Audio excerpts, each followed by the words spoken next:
Selamat pagi semuanya. Seberapa kita yang sudah ada pagi hari ini, mari kita mau siapkan hati kita untuk menyembah Tuhan kita pagi hari ini, untuk memuji Tuhan kita pagi hari ini. Subuh tadi hujan gerimis Bapak Ibu. Mungkin jemaat banyak datang terlambat pagi hari ini. Seberapa kita yang sudah ada, mari kita siapkan hati kita mau menyembah Tuhan kita pagi hari ini. Bapa, kami bersyukur untuk pagi ini Tuhan. Kami boleh berkumpul bersama-sama di tempat ini Tuhan. Untuk beribadah bersama-sama di tempat ini Tuhan. Tuhan, hamba serahkan ibadah kami pagi hari ini ke dalam tangan kuasa-Mu Tuhan. Engkau yang ambil alih Tuhan. Engkau yang berkuasa atas ibadah ini ya Bapa. Engkau yang berdaulat atas ibadah ini Tuhan. Engkau urapi setiap kami yang terlibat dalam pelayanan Tuhan. Maupun jemaat-Mu yang akan datang, Tuhan juga berkati semuanya. Pagi hari ini Tuhan kami mau merasakan kuasa hadirat-Mu ya Bapa. Terima kasih Bapa, dalam nama Yesus kami akan mulai ibadah kami pagi hari ini. Haleluya. Amin. Tak terukur kasih-Mu Tuhan Yesus. Kau telah mati gantikan kami ya Bapa. Terima kasih Bapa.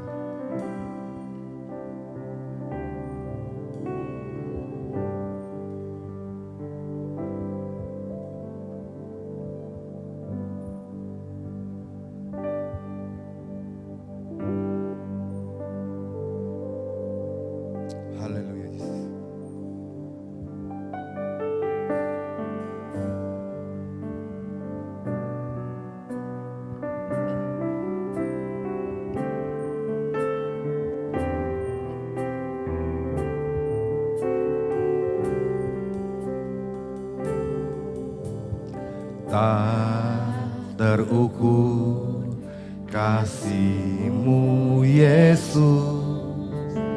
Kau telah mati gantikan hidupku.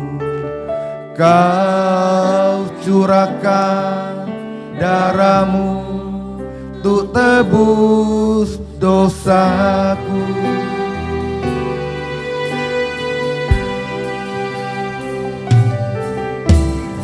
Tak terukur kasih-Mu Yesus. Kau telah mati gantikan hidupku. Kau curahkan darah-Mu untuk tebus dosaku. Layaklah Kau Tuhan dipuji dan disembah dengan segenap hatiku.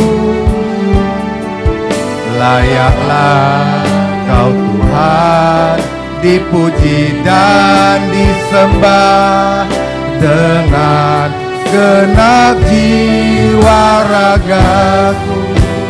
Nyanyikan sama-sama, tak terukur kasih-Mu Yesus. Tak terukur kasih-Mu Yesus. Kau telah mati gantikan hidupku.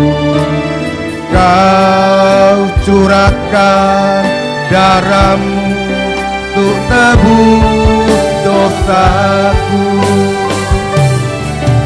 Layaklah Kau Tuhan dipuji dan disembah dengan segenap hatiku. Layaklah Kau Tuhan dipuji dan disembah dengan genap jiwa ragaku. Layaklah Engkau Tuhan.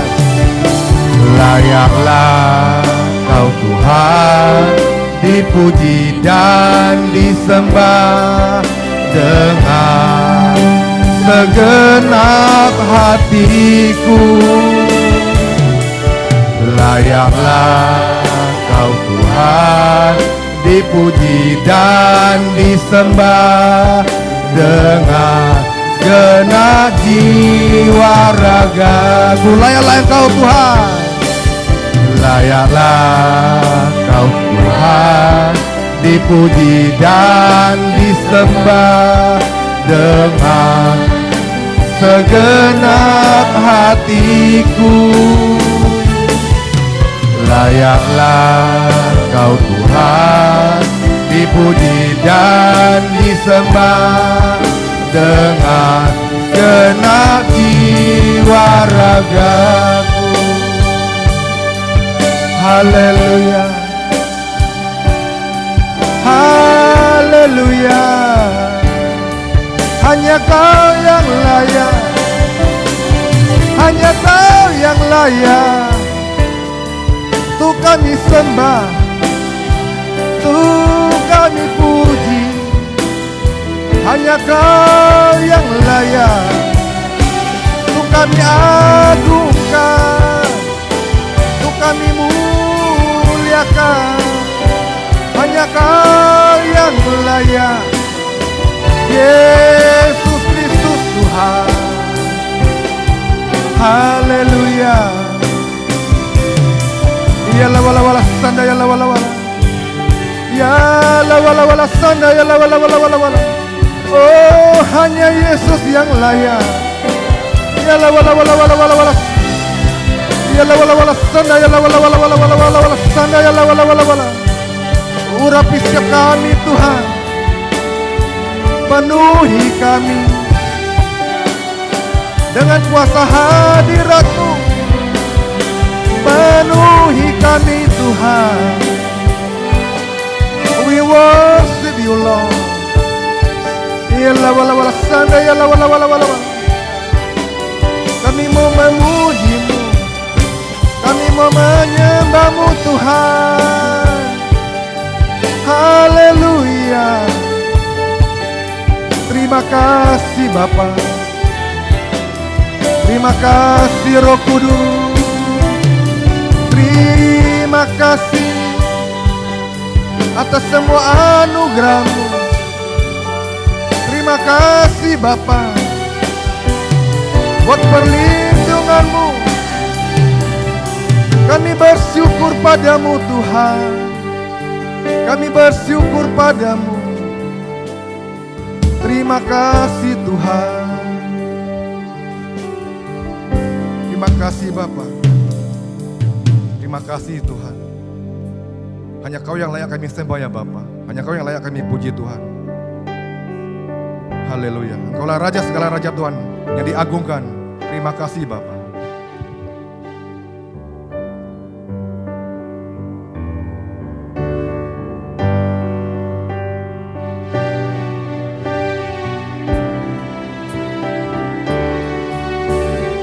Dia diagungkan, Raja diagungkan tinggi. Aku puji Dia, Dia diagungkan selamanya. Agung ku puji namanya. Yesus Tuhan, kebenarannya memerintah. Surga bumi bersukacita dalam namanya. Dia diagungkan, Raja diagungkan tinggi. Sama-sama nyanyikan. Dia diagungkan, Raja diagungkan tinggi. Aku puji Dia, Dia diagungkan selamanya. Agung ku puji namanya. Yesus Tuhan, kebenarannya memerintah. Surga bumi bersukacita dalam namanya. Dia diagungkan, Raja diagungkan tinggi. Dia diagungkan, Raja diagungkan tinggi. Aku puji Dia, Dia diagungkan selamanya. Agung ku puji namanya. Yesus Tuhan, kebenarannya memerintah.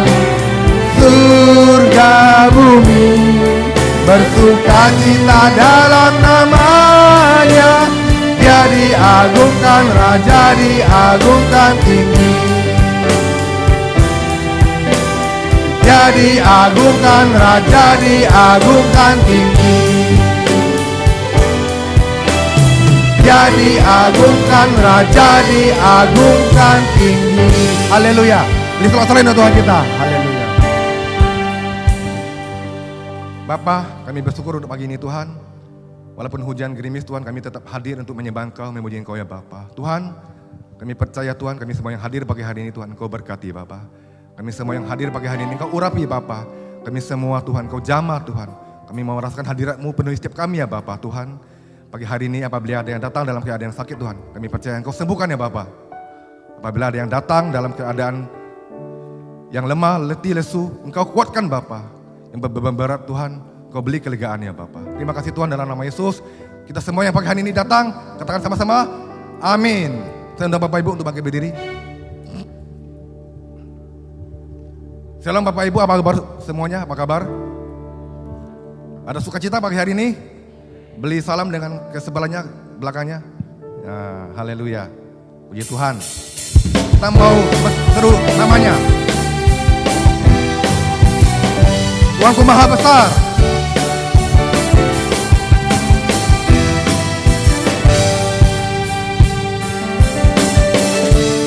Tuhanku Maha Besar, Tuhanku Maha Kuasa, Raja segala raja. Dia takkan tergoyahkan, Dia takkan terkalahkan. Dia hidup dan berkuasa. Serukan namanya, serukan namanya, Yesus Tuhan Raja.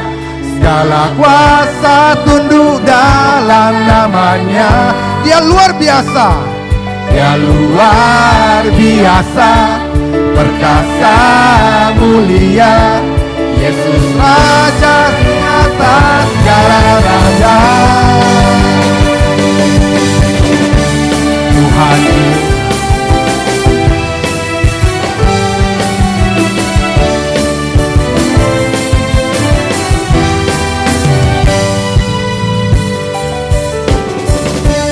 Tuhanku Maha Besar, Tuhanku Maha Kuasa, Raja segala raja. Dia takkan tergoyahkan, Dia takkan terkalahkan. Dia hidup dan berkuasa. Serukan namanya, Yesus Tuhan Raja. Segala kuasa tunduk dalam namanya.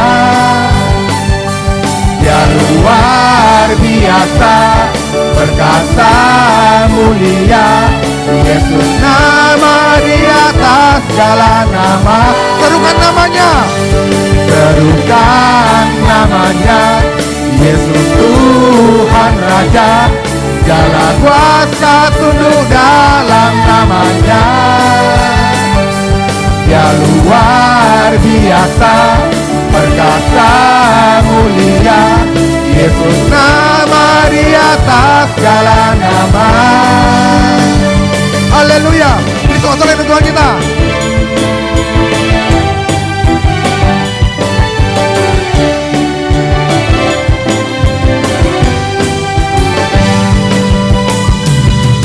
Serukan namanya, Yesus Tuhan Raja. Segala kuasa tunduk dalam namanya. Dia luar biasa, Dia luar biasa, perkasa mulia. Yesus ada di atas segala nama. Serukan namanya, Yesus Tuhan Raja. Segala kuasa tunduk dalam namanya. Dia luar biasa, perkasa mulia. Yesus nama di atas segala nama.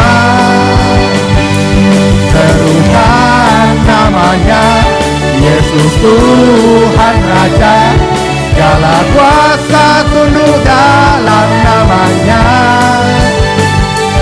Dia luar biasa, perkasa mulia, Yesus nama di atas segala nama. Yesus nama di atas segala nama. Yesus nama di atas segala nama. Haleluya. Kita sorakan untuk Tuhan kita. Haleluya. Bapak Ibu ada sukacita? Masih kuat memuji Tuhan? Haleluya. Mari kita bersorak-sorai untuk Tuhan kita.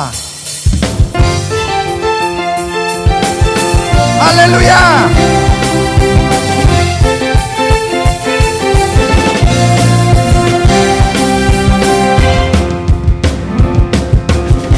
Bersorak-sorai, muliakan namanya.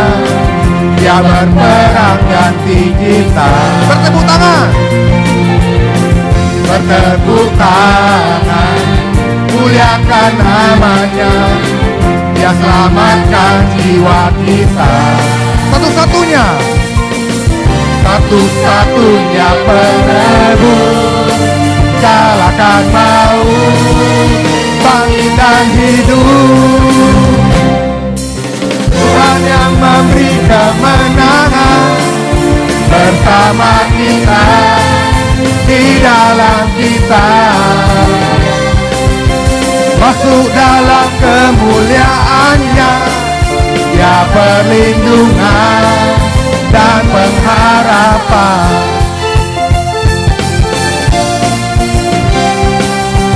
Pam param pam pam param pam pam. Bersorak-sorai.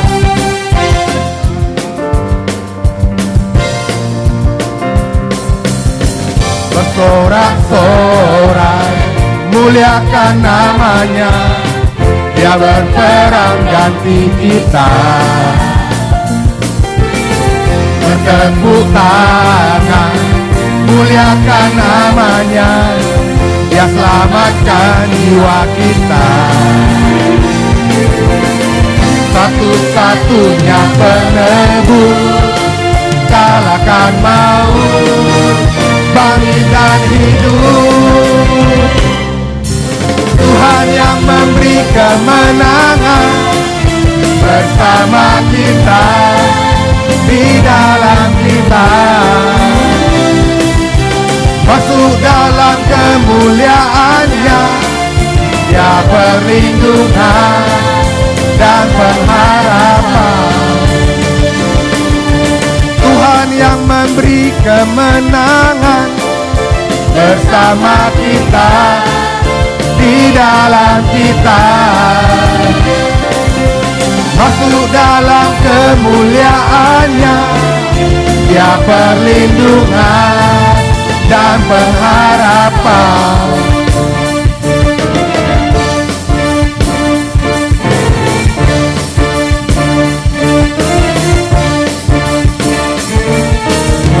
Param pam pam param pam pam, oh.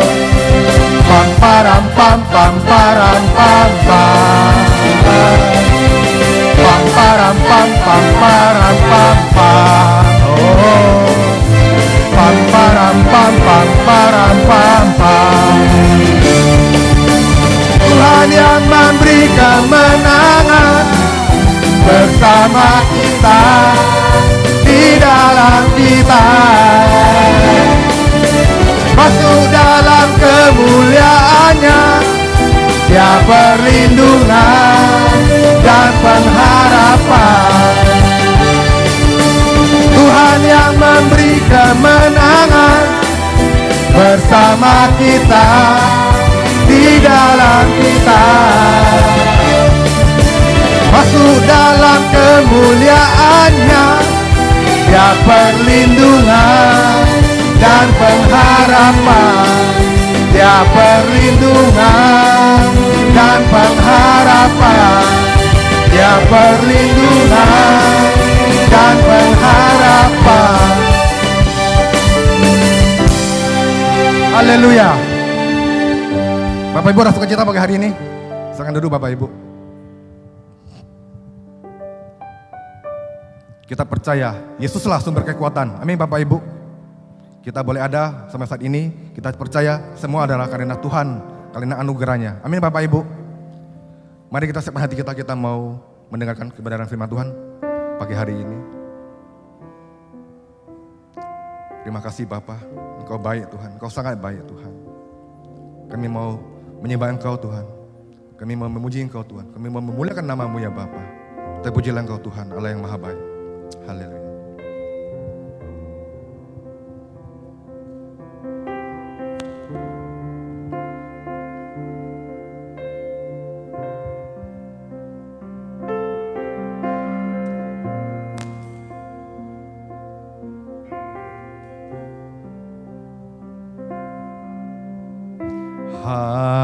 Hanya Engkau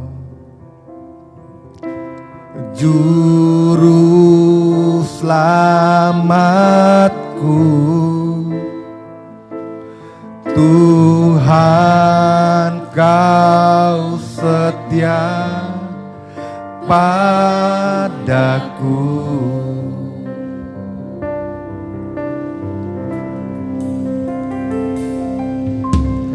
Yang ku pegang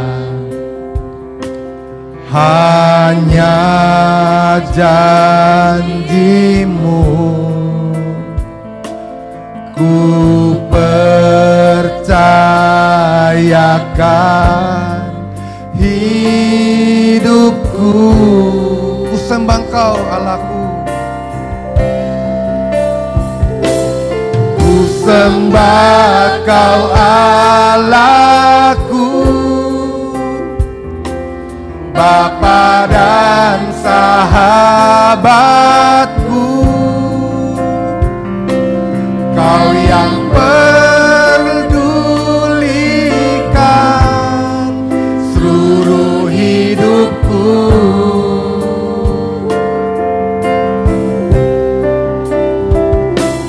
Walau lewati lembah, aku tak ditinggalkan. Yesus kekuatan di hidupku. Sekarang kita semua untuk berdiri lagi. Semua pakai berdiri. Hanya Engkau Juru selamatku,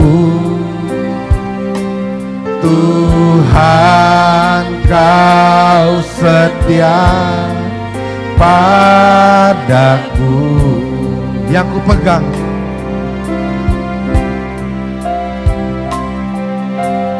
yang ku pegang hanya janji-Mu, ku percayakan hidupku.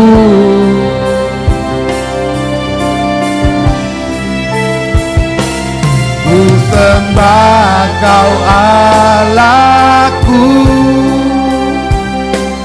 Bapa dan sahabatku. Kau yang pedulikan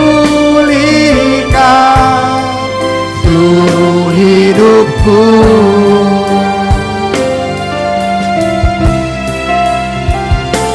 Walau lewati lembah, aku tak ditinggalkan. Yesus kekuatan di hidupku. Ku sembah Engkau Tuhan, ku sembah Kau Allahku, ku sembah Kau Bapa dan sahabatku. Kau yang peduli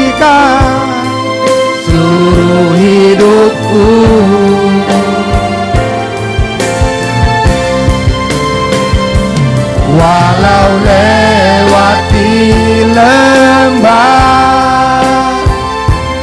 aku tak ditinggalkan. Yesus kekuatan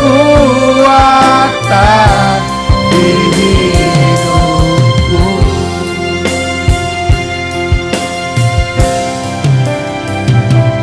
Ku sembah Kau Allahku, Bapa dan sahabatku. Kau yang pedulikan seluruh hidupku.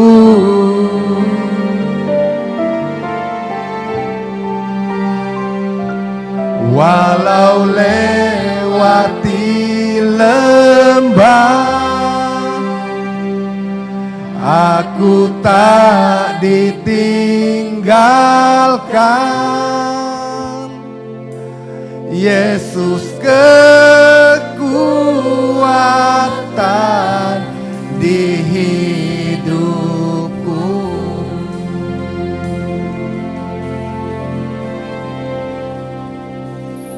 Ku sembah Kau Allahku, Bapa dan sahabatku. Kau yang pedulikan seluruh hidupku.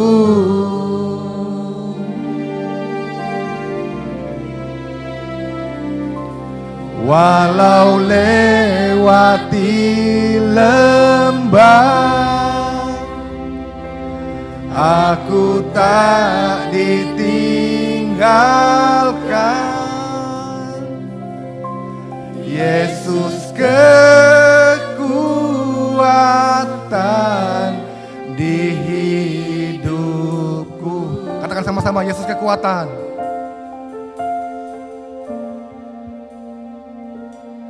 Yesus kekuatan di hidupku. Haleluya. Engkaulah kekuatan kami, hanya Kau Tuhan, hanya Kau Yesus Tuhan dalam hidup kami, sumber pengharapan, tempat perlindungan. Engkau segalanya bagi kami. Terima kasih Tuhan, terima kasih Bapa. Kami muliakan Engkau, terpujilah Engkau, Allah yang bertata. We worship you Lord. Haleluya.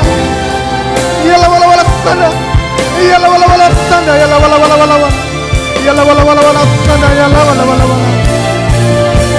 Haleluya. Haleluya. Kami mau menyembah-Mu Tuhan.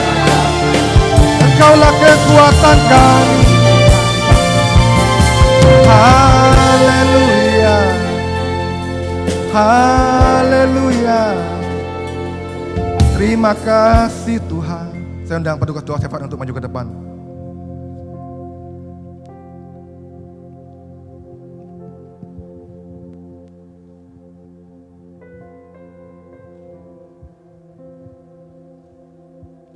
Berdoa Bapak Ibu Saudara untuk pokok doa. 1. Tuhan mampukan pemerintah mengatasi dampak invasi Rusia ke Ukraina yang telah merembet ke permasalahan ekonomi global dengan terganggunya rantai pasokan sehingga naiknya harga komoditas dan membuat tekanan inflasi. Yang kedua, berdoa untuk pertumbuhan rohani anggota tiap kelompok yang sedang dibina, agar mereka juga menjangkau K3 mereka. Bapa, kembali pada saat ini kami bersatu hati Tuhan untuk berdoa untuk pemerintahan yang ada pada saat ini Tuhan. Kau berkati Bapak Presiden Jokowi Tuhan, dan seluruh staf jajaran para menterinya, kabinet yang ada Tuhan, untuk dapat bekerja sama dalam mengatasi dampak invasi Rusia ke Ukraina ini Tuhan. Dengan segala yang terjadi, banyak harga-harga kenaikan barang Tuhan, Kau yang tahu semuanya Tuhan. Tolonglah ya Bapa, mohon belas kasihan dari-Mu, supaya perang juga dapat berakhir, supaya Tuhan belas kasih-Mu tercurah untuk orang-orang di sana Tuhan.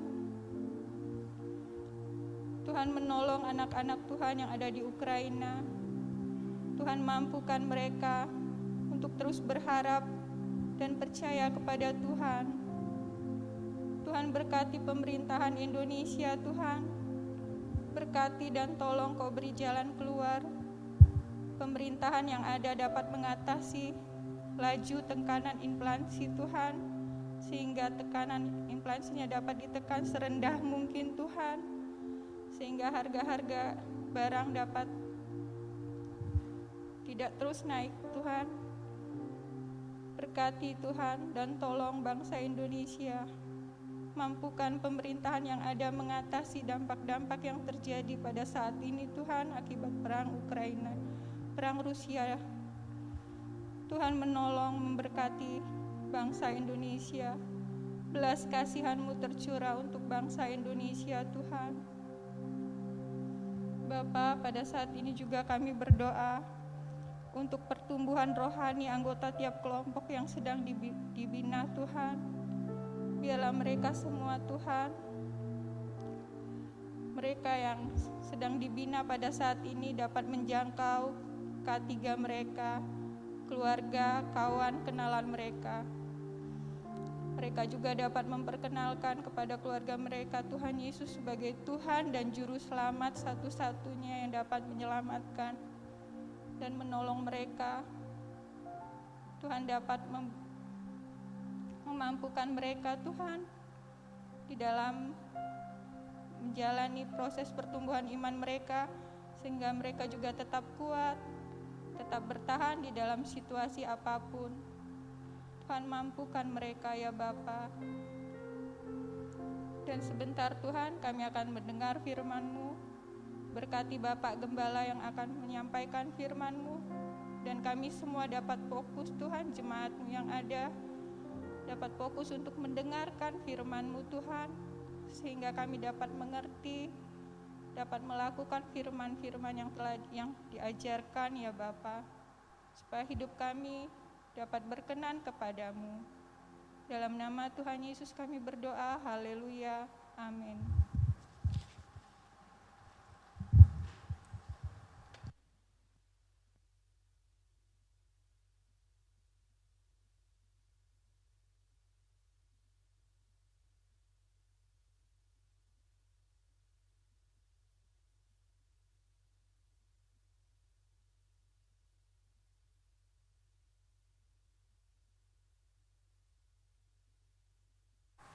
Kiranya kasih dan anugerah Tuhan turun atas kita sekalian pada pagi hari ini.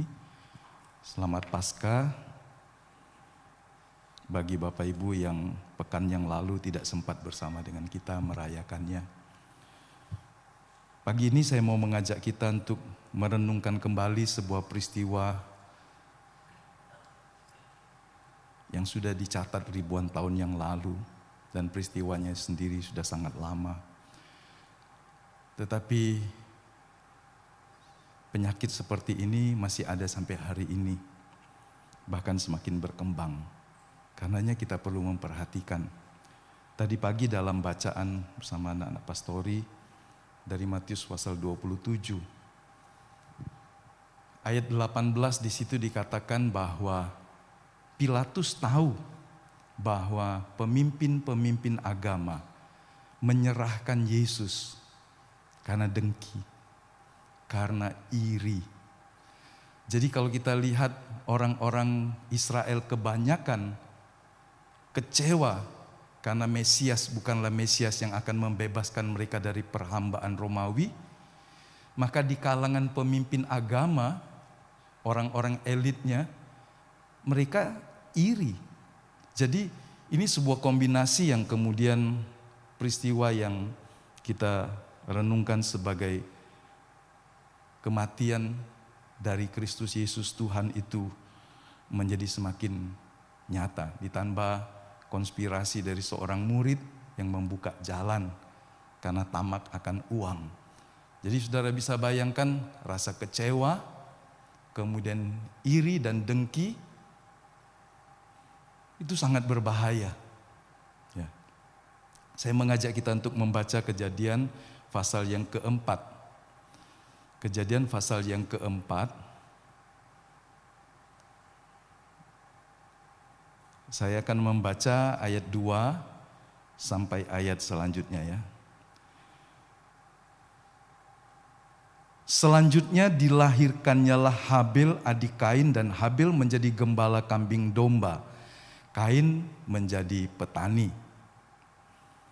Setelah beberapa waktu lamanya, maka Kain mempersembahkan sebagian dari hasil tanahnya, hasil panenannya. Saya harus membaca dalam screen ini pakai bahasa Indonesia sehari-hari. Jadi tadi saya agak bingung. Saya baca sini pakai terjemahan standar. Baik, saya ajak Bapak Ibu mengikuti ini karena ada beberapa tekanan kata yang tidak ada dalam terjemahan standar. Saya ulangi lagi. Habil menjadi gembala domba, gembala kambing domba kalau dalam terjemahan baru. Tetapi Kain menjadi petani. Beberapa waktu kemudian Kain mengambil sebagian dari panenannya, lalu mempersembahkannya kepada Tuhan. Lalu Habil mengambil anak domba yang sulung dari salah seekor dombanya, menyembelihnya, lalu mempersembahkan bagian yang paling baik kepada Tuhan. Tuhan senang kepada Habil dan persembahannya, tetapi menolak Kain dan persembahannya. Kain menjadi marah sekali dan mukanya geram. Maka berkatalah Tuhan kepada Kain, "Mengapa engkau marah? Mengapa mukamu geram? Jika engkau berbuat baik, pasti engkau tersenyum. Tetapi jika engkau berbuat dosa, maka dosa menunggu untuk masuk ke dalam hatimu. Dosa hendak menguasai dirimu, tetapi engkau harus mengalahkannya." Jadi kita dapati dari peristiwa yang paling mula dicatat, kejahatan dalam keluarga dimulai karena rasa iri. Ya. Kalau tadi Matius 27 ayat 17 atau 18 tadi yang saya kutip, itu bicara tentang karena para pemimpin agama merasa iri, popularitas Yesus semakin naik. Mereka sering mendiskusikannya. Kalau kita tidak melakukan sesuatu, lama-lama semua orang akan mengikuti dia. Dan kita kehilangan pamor. Bukan saja kehilangan pamor pasti, rentetannya adalah kehilangan kedudukan, kehilangan kehormatan, dan seterusnya dan seterusnya. Sehingga mereka berupaya menyingkirkan Yesus. Rasa iri, rasa dengki. Tapi dalam catatan Kejadian pasal yang keempat kita lihat, ketika dua kakak beradik ini mempersembahkan persembahannya, Allah menerima yang satu dan Allah menolak yang lain. Di sini saya ingin berhenti sebentar, sejenak. Kadang-kadang kita berpikir Tuhan harus menerima semua yang saya lakukan. Bagaimanapun caranya, apapun motivasinya, asal saya untuk Tuhan. Kadang-kadang kita begitu bodoh dan ceroboh, menganggap Tuhan harus menerima semua yang kita lakukan. Dari sini kita belajar bahwa Allah punya kedaulatan. Allah ingin melakukan apa yang dikehendakinya, seturut dengan kebenarannya. Meskipun itu sebuah persembahan yang adalah pengorbanan, yang tujuan awalnya mungkin untuk memuliakan Allah, tetapi jika dilakukan dengan salah, Tuhan tidak berkenan. Kadang-kadang pelayanan serampangan, sebuah tujuan baik dikerjakan dengan serampangan, tabrak sana tabrak sini, melanggar ini dan melanggar itu. Dan kita berkata yang penting tujuannya baik. Salah. Dari sini kita melihat bahwa ketika Habil mempersembahkan anak sulung dari salah seekor domba dan mengambil yang terbaik dan mempersembahkannya kepada Allah, dia diberikan contoh oleh Tuhan sendiri dalam Kejadian pasal 3. Ketika manusia jatuh dalam dosa, mereka berusaha menutupi ketelanjangannya dengan daun, dan Allah menggantikannya dengan kulit binatang. Ada harga mahal, ada nyawa yang dikorbankan untuk menutupi dosa Adam dan Hawa. Dan apa yang dilakukan Allah? Diajarkan oleh orang tuanya kepada anaknya. Tapi apakah Kain memperhatikannya? Tidak. Kadang-kadang orang yang tidak melakukan hal yang benar itu bukan karena tidak pernah diajar, tapi karena bandel, karena tidak taat, karena kekeh beranggapan ini saya pikir benar. Saudara, jangan berprinsip kalau saya merasa benar, saya akan lakukan. Anda harus mengujinya dengan firman. Anda harus mengujinya dengan motivasi. Anda harus mengujinya dengan cara. Jadi tujuan yang baik harus juga motivasinya baik, benar. Cara melakukannya juga harus benar. Anda bukan saja ingin melakukan satu pelayanan kepada Tuhan, tapi juga harus melakukannya dengan baik dan benar. Motivasinya juga. Dan ketika Tuhan mengatakan kepada Kain, mengapa kau marah? Mengapa mukamu muram? Mengapa engkau begitu geram? Engkau bisa tersenyum, berseri-seri kalau engkau melakukan yang baik. Saudara, kadang-kadang kita kehilangan kegembiraan karena ada hal yang salah yang kita lakukan. Mari kita melihat bahwa iri hati adalah sebuah dosa yang sangat berbahaya. Dan ini bukan saja cerita tentang Kain dan adiknya, tapi sampai kepada Yesus. Diserahkan kepada Pilatus secara tidak adil, memutarbalikkan keadilan dan hukum karena dengki.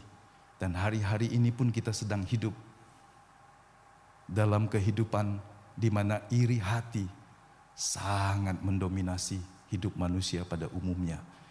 Dan kita sebagai anak Tuhan harus menjaga. Iri hati adalah sesuatu yang berbahaya. Amsal 14 ayat 30. Mari kita baca sama-sama. Hati yang tenang menyegarkan tubuh, tetapi iri hati membusukkan tulang. Jadi kalau orang menyimpan iri hati, lama-lama tulangnya secara pengertian, secara alegori, kekuatannya, kerangka tubuh itu ditopang oleh tulang, tulang melulang, tulang belulang. Jadi sebuah struktur. Kalau tulangnya keropos, betapapun besar badan orang itu, sangat berbahaya. Yang kecil pun akan berbahaya jika tulangnya rapuh dan keropos. Pembusukan di dalam jiwa manusia. Salah satunya karena menyimpan rasa iri. Jadi kalau Anda merasa gelisah, tidak damai, tidak bahagia, hari ini kita menggalinya. Saudara, perhatikan ini, menyatunya dunia lewat media sosial dan semua media membuat banyak orang terjangkit penyakit iri hati. Para crazy rich yang sebetulnya secara harafiah berarti orang yang sangat kaya, pamer harta, punya jet pribadi, belanja ini dan itu dan seterusnya, pamer, tapi banyak juga yang palsu dan kemudian ini memicu orang lain untuk terinspirasi dengan hidupnya, pakaiannya, kemewahannya dan seterusnya, supaya orang kemudian beli produknya. Dan kita tahu kasus-kasus ini telah menjerat banyak orang yang kelihatannya kaya raya, tapi palsu. Bukan saja palsu dalam arti dia mengumpulkan uangnya, tetapi dia ingin menjerat korban lebih banyak lagi. Jadi kasus-kasus seperti ini telah ditangani oleh kepolisian, karena ini sebuah tindak pidana. Jadi jangan tertarik dengan gaya hidup orang dan kemudian berusaha mengejarnya. Mari berpadan dengan hidup kita. Betul? Orang pasang status. Tamasya bukan lagi ke Eropa, ke Amerika, ke negeri-negeri eksotik. Tamasyanya ke luar angkasa. Saudara mau ikut? Ya kan? Mau ikut juga? Karena tidak mau kalah. Ya kan? Jadi seringkali orang mengejar sesuatu, salah satunya pemicunya adalah iri hati. Iri sering muncul ketika melihat. Karena melihat kita memikirkan. Karena memikirkan mulai membanding-bandingkan gaya hidup dan keberhasilan dan atau keberhasilan orang lain. Sehingga hidupnya dibelokkan. Menuntun, menjerat dia, menjebak dia ke jalan di mana Allah tidak merancang hidupnya. Siapa percaya bahwa Allah menuntun langkah hidupnya. Bahkan dalam kekurangan dan kesalahan Allah bisa mengubahnya. Waktu Adam dan Hawa jatuh dalam dosa, rancangan Allah itu harus berubah. Sehingga dia mengadakan sebuah cara pendamaian dengan liku-liku yang rumit. Allah menawarkan keselamatan tidak serta-merta setelah manusia jatuh, tapi dia mempersiapkan persiapan yang panjang sampai manusia menyadari betapa perlunya manusia akan Tuhan. Kadang-kadang orang tua mendisiplin anak untuk mengingatkan, jika engkau mengabaikan nasihat orang tuamu, engkau akan susah. Tapi jika untuk sementara dia berkata, apa susahnya ngelawan orang tua? Aku tenang-tenang saja. Kalau dibiarkan beberapa saat, kemudian dia akan merenung kesalahan-kesalahannya. Sehingga ketika orang tua mengampuni, maka dia akan menghargai pengampunan itu. Ingatlah, pengampunan Allah itu sangat mahal, bukan barang murahan. Barang yang diobral, kebanyakan barang murahan. Ya. Padahal harusnya berharga, tapi karena diobral, dia jadi barang murahan. Dan sesungguhnya iri hati itu adalah penghinaan kepada Tuhan. Sebuah bentuk lain dari pemberontakan akibat tidak menghormati dan tidak bersyukur kepada penebus, pemilik hidup kita. Sadari bahwa hidup kita telah ditebus dan kita milik Tuhan. Siapa yang berani berkata pagi ini di sini, hidup saya milik saya.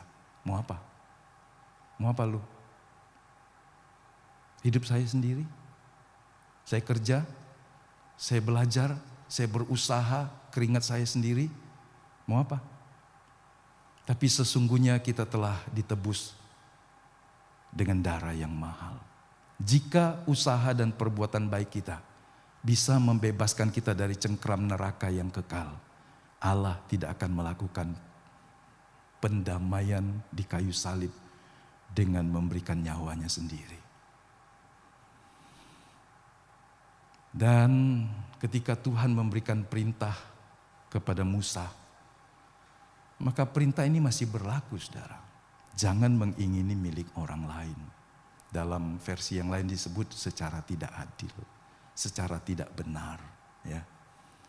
Betapa berbahayanya jika kita ingin karena membanding, memikirkan kita akan berusaha mengambil milik orang lain. Apakah orang yang membiarkan iri hati ini jadi untung? Tidak. Malahan ada beberapa hal. Yang pertama, dia menyangkali keunikan dirinya sebagai satu ciptaan yang unik dari Allah. Tidak ada manusia yang sama persis. Bahkan kembar identik pun tidak ada yang benar-benar sama. Beberapa anak kembar, kalau kita lihat hampir mirip. Kecuali laki dan perempuan. Di sini ada anak kembar. Ya. Sehingga namanya juga mirip. Anak Pak Ferdi dan Bu Nita ya. Frederica dan siapa? Frederick ya. Oke. Jadi Rika dan Ricky dipanggil. Pasti jauh karena laki dan perempuan. Tapi saya pernah melihat anak kembar yang sama-sama pria atau wanita. Mirip sekali. Tapi orang tuanya tahu, ini yang besar, ini yang si Anu, ini yang si B. Kenapa? Karena masih tetap tidak bisa 100% sama. Ya. Jadi tidak ada yang sama di dunia ini. Persis. Dan iri hati membuat kita buta. Bahwa kita ini ciptaan Allah. Kita adalah karya sempurna Allah. Dan dia membuat kita satu persatu. Mazmur 139 itu menceritakan ketika Daud mendapat sekelumit bagaimana dia diciptakan Tuhan. Maka dia berkata apa?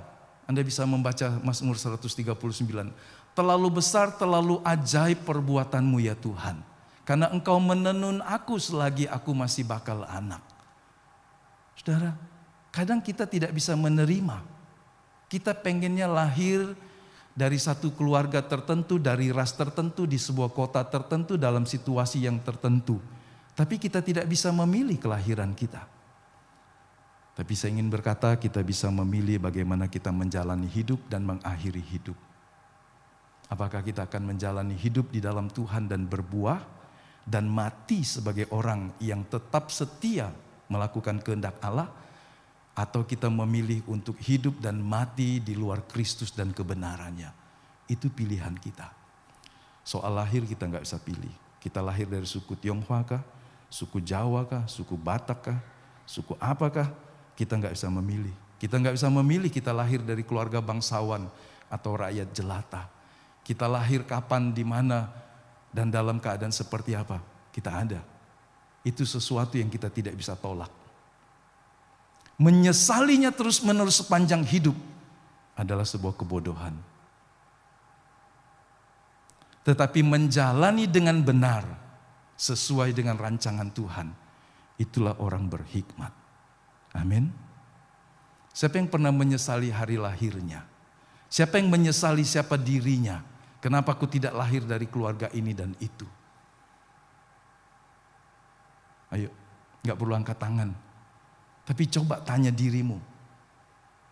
Dulu memang aku pernah menyesali mungkin. Tapi sekarang pagi ini atau sebelumnya saya sudah mengerti. Tapi terutama pagi hari ini kalau ada orang yang belum mengerti. Anda tidak bisa mengubah sesuatu yang lampau. Ketika dia merancang hidupmu, segambar serupa dengan citranya sendiri, itu mulia. Kitalah yang seringkali kurang menghargai diri kita dengan segala keunikannya. Karena kita ingin jadi seperti orang lain. Setiap kali iri, pandangan kita dibelokkan dari rancangan Tuhan. Dan yang paling jelek, mengalihkan kepada hal-hal yang tidak kita miliki. Padahal Tuhan ingin kita bahagia dan bersyukur dengan apa yang Tuhan percayakan kepada kita. Orang Inggris punya pepatah, rumput di sebelah lebih hijau dari rumputnya sendiri.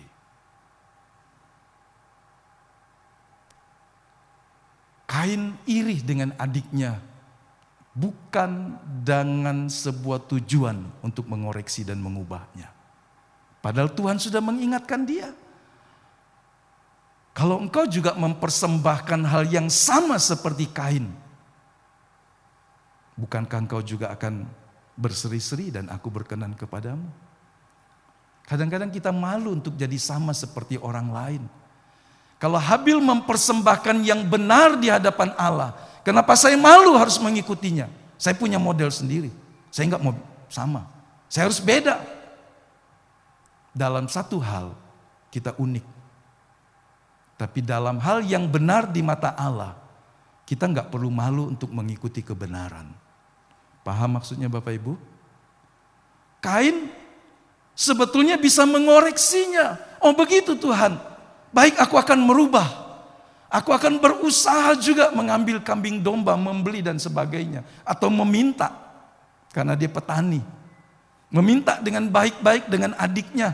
Aku memerlukan kambing domba supaya aku bisa mempersembahkan persembahan yang Allah berkenan. Seperti persembahanmu diterima. Kenapa malu untuk mengikuti hal yang baik? Walaupun itu adik. Kadang kita terlalu sombong. Sehingga kita tidak bisa melakukan yang benar meskipun ada contoh yang baik. Kita ingin hidup sendiri. Kita ingin punya gaya sendiri.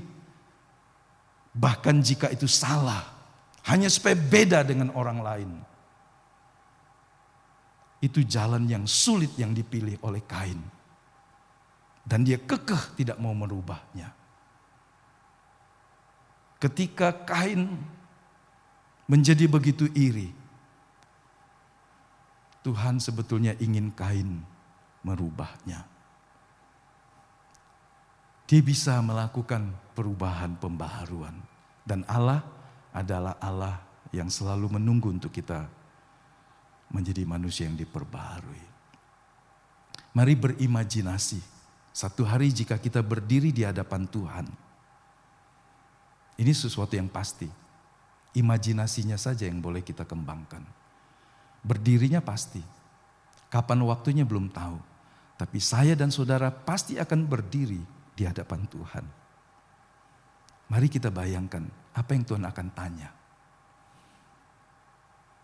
Hampir semua orang meyakini Tuhan tidak akan bertanya, mengapa engkau tidak seperti orang tuamu atau tetanggamu atau seperti selebriti tertentu yang hidupnya begini. Hampir semua orang meyakini itu bukan pertanyaan yang Tuhan akan tanyakan kepada kita, kepada Anda. Tapi kemungkinannya Tuhan akan bertanya, mengapa engkau tidak seperti yang aku maksudkan? Mengapa engkau tidak hidup seperti yang aku rancang atas hidupmu? Mengapa engkau tidak melakukan apa yang kuajarkan kepada dirimu dan kau melakukannya sesuai dengan rancangan kekalku bagimu? Menurut Bapak Ibu lebih sulit menjawab yang pertama kalaupun itu ditanya Tuhan, atau sulit yang kedua? Sekiranya Tuhan tanya yang pertama, kenapa kau tidak seperti orang tuamu? Anda bisa berkata orang tua saya yang lebih hebat dari saya, Pak. Tetangga saya lebih hebat, sekolahnya saja sampai ke luar negeri. Bukan sekedar sekolah, tapi sekolah terbaik di dunia. Mana bisa saya menyamainya? Apa Tuhan tanya gitu? Enggak. Pasti sulit jawabnya. Kenapa kau tidak seperti selebriti yang seperti itu? Enggak. Kalau Tuhan tanya seperti ini, Tuhan salah pasti. Kebenaran dan prinsip Tuhan dan kepribadian dan semua keagungannya tidak akan membuat dia bertanya seperti ini. Karena berarti Tuhan tidak benar, Tuhan tidak adil. Tapi pertanyaan yang kedua sangat mungkin. Kenapa kamu tidak hidup seperti yang aku maksudkan? Karena aku memanggil engkau dan aku mengenal engkau secara pribadi. Dialah yang membuat kita lahir dari keluarga Batak, keluarga Cina, keluarga Ambon, keluarga siapa. Dan dia tahu budaya-budaya yang kita tinggal di dalamnya. Tapi dia ingin kita hidup sesuai dengan maksud dan rancangannya. Jika dia mengizinkan kita lahir dari keluarga Indonesia, kita tidak akan dituntut Tuhan untuk berbudaya seperti orang Eropa. Dalam hal-hal yang bertentangan atau berbeda. Jadi Tuhan pasti bertanya, mengapa engkau tidak hidup seperti yang aku maksudkan? Yeremia pasal 18 berkata seperti ini. Setelah Tuhan suruh Yeremia pergi ke tukang periuk. Saudara juga bisa lihat orang-orang tukang periuk. Kalau nggak pernah tahu karena semua barang dari logam. Buka YouTube dan cari. Bagaimana orang membuat kerajinan dari tanah liat itu. Sangat ulet, sangat tabah. Ya. Kemudian Tuhan berkata begini, masakan aku tidak dapat bertindak kepada kamu seperti tukang periuk ini, hai kaum Israel. Sungguh seperti tanah liat di tangan tukang periuk, demikianlah kamu di tanganku.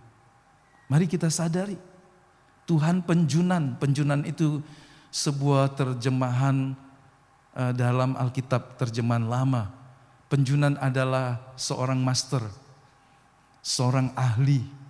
Dia membuat sesuai dengan apa yang ada di hati dan pikirannya.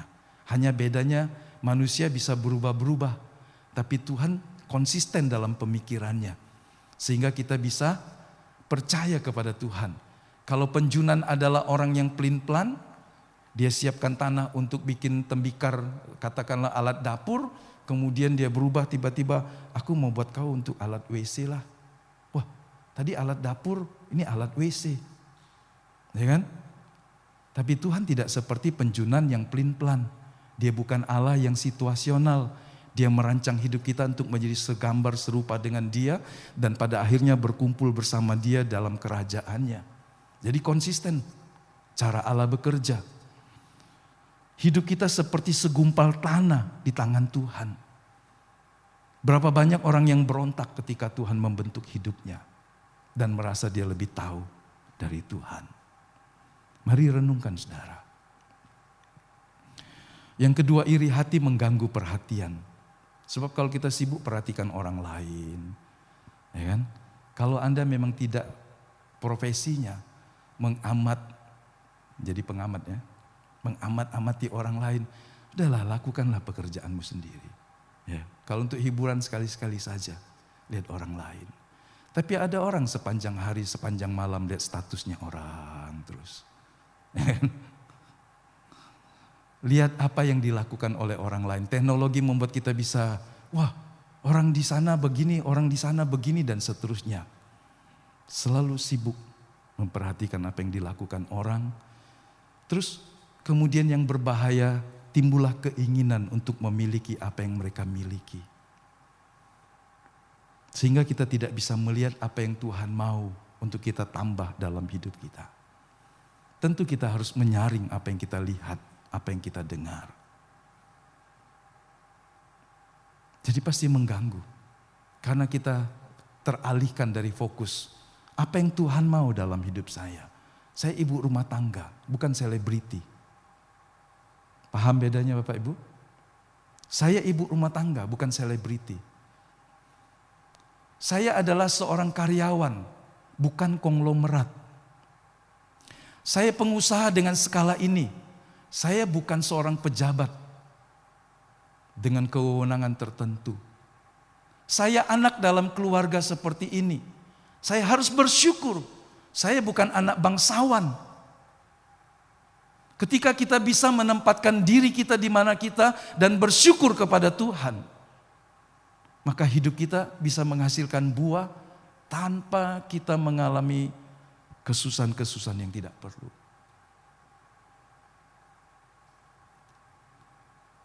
Kalau kita selalu ingin apa yang orang lain punya, sangat mengganggu kita. Bahwa iri hati itu musuh dari rasa syukur dan rasa puas. Ini akan menghamburkan waktu dan energi kita. Ini raja yang kesadarannya muncul pada saat dia sudah mau mati. Tapi untung juga dia sadar. Sehingga dia mewariskan pesan yang sangat berharga ini. Ini bukan orang frustrasi, saudara. Kalau yang nulis ini orang yang prestasi dan karir hidupnya datar-datar saja, Anda nggak perlu percaya. Kalau ini orang yang gagal dalam hidupnya, Anda nggak perlu percaya. Tapi ini adalah orang yang pernah berhasil dan Alkitab berkata tidak ada yang seperti dia sebelum dia dan sesudah dia. Seorang yang sangat istimewa diangkat Tuhan. Dan dia mencatat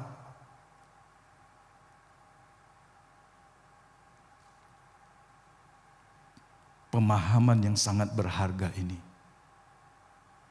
Dia menebusnya dengan seluruh hidupnya dan menyimpulkan dalam 12 pasal itu. Meskipun ada beberapa hal yang mungkin bagi kita orang perjanjian baru. Setelah kita tahu lebih banyak dari dia dalam hal yang lain. Meskipun dia sangat hebat, tapi ada hal yang dia mungkin memandangnya dari sudut yang berbeda dari perspektif orang perjanjian baru.